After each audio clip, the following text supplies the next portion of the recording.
उत्तर भारत के एक छोटे से गांव भूतगढ़ में एक पुराना पीपल का पेड़ था। वह पेड़ गांव के बाहरी इलाके में स्थित शमशान घाट के पास खड़ा था और जितना पुराना वह दिखता था उतनी ही पुरानी उससे जुड़ी कहानियां थी। दिन में वह पेड़ एक सामान्य वृक्ष की तरह दिखता था, हरा भरा और शांत। गांव के बुजुर्गों की माने तो कई वर्ष पहले एक तांत्रिक कालभैरव उस गांव में आया था। उसने कहा था कि उसे अपनी महासाधना पूरी करनी है और वह पीपल के पेड़ को अपनी साधना का केंद्र बनाना चाहता है। गांव वालों ने डरते हुए इजाजत दे दी।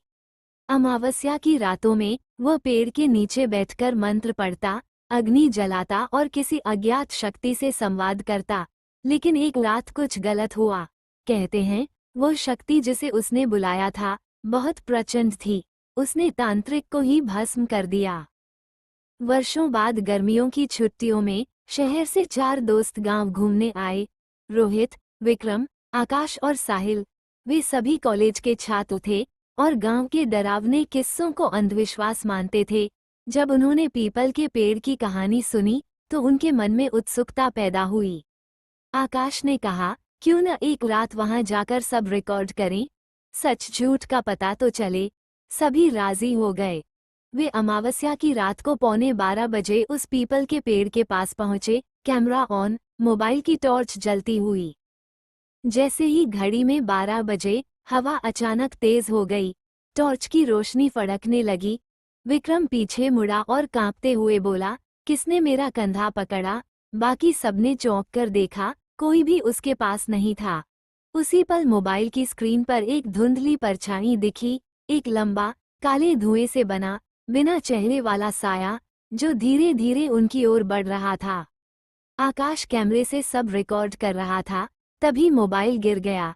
चीखें गूंजने लगीं, सब भागने लगे। लेकिन पीछे मुड़कर देखने पर एक चीज साफ थी, रोहित अब उनके साथ नहीं था। सुबह जब गांव वालों को खबर मिली तो वे दौड़े दौड़े उस जगह पहुंचे। पेड़ के नीचे एक जली हुई चप्पल, एक मोबाइल और जमीन पर खून के कुछ धब्बे मिले।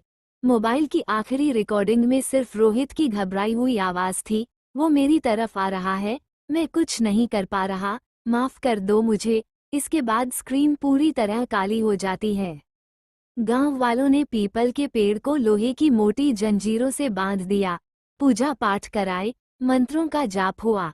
लेकिन कहते हैं जिस तांत्रिक की आत्मा वह पेड़ निगल चुका है, उसका शाप अब भी बाकी है।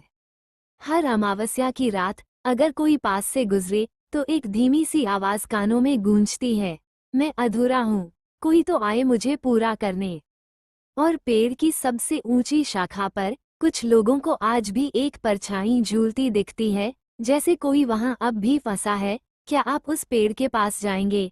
क्योंकि कहते हैं अगली आत्मा की तलाश अभी बाकी है।